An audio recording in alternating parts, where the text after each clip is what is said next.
ரசம் சிம்பிளாக ஈஸியாக எப்படி வைக்கலான்னு பார்க்கலாம். நான் வைக்கிற ரசம் டேஸ்ட்டாகவே இல்லை, நல்லாவே இருக்க மாட்டேது அப்படின்றவங்க இந்த மாதிரி ரசத்தை ட்ரை பண்ணி பாருங்கள், நல்லா வரும்.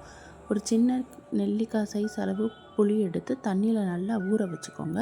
ஊற வச்சுட்டு ஒரு ஜாரில் 1/4 டீஸ்பூனுக்கு கம்மியாக துவரம்பருப்பு, 1/2 டீஸ்பூனுக்கு மல்லி விதை, 1 டேபிள் ஸ்பூனுக்கு சீரகம், காரத்துக்கு தகுந்தாப்புல மிளகு, ஒரு மீடியம் சைஸ் தக்காளி, 2 வெள்ளைப்பூடு, மல்லி இலையோட குச்சி, 2-3 கருவேப்பிலை போட்டு ஜாரில் நல்லா கொரப்பாக அரைச்சி எடுத்துக்கோங்க.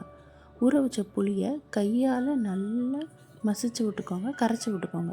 கரைச்சி விட்டுட்டு அதில் தேவையில்லாத கொட்டை, குச்சி அதை மட்டும் ரிமூவ் பண்ணிடுங்க.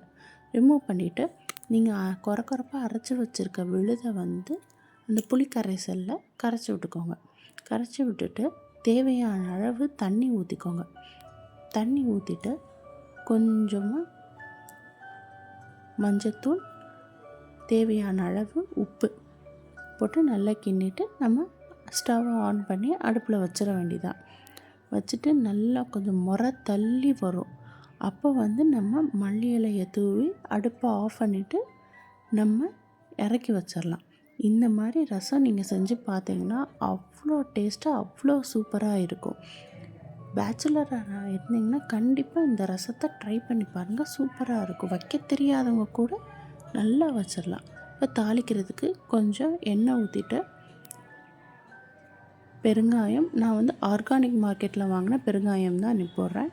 கொஞ்சம் பெருங்காயம், கடுகு, சீரகம், 2-3 கருவேப்பிலை போட்டு தாளித்து அதில் கொட்டிக்கோங்க. இப்போ வீடே கமகமன்னு ரசம் ரெடி ஆயிடுச்சு. கண்டிப்பாக நீங்கள் ட்ரை பண்ணி பாருங்கள். தேங்க்ஸ் ஃபார் வாட்சிங்.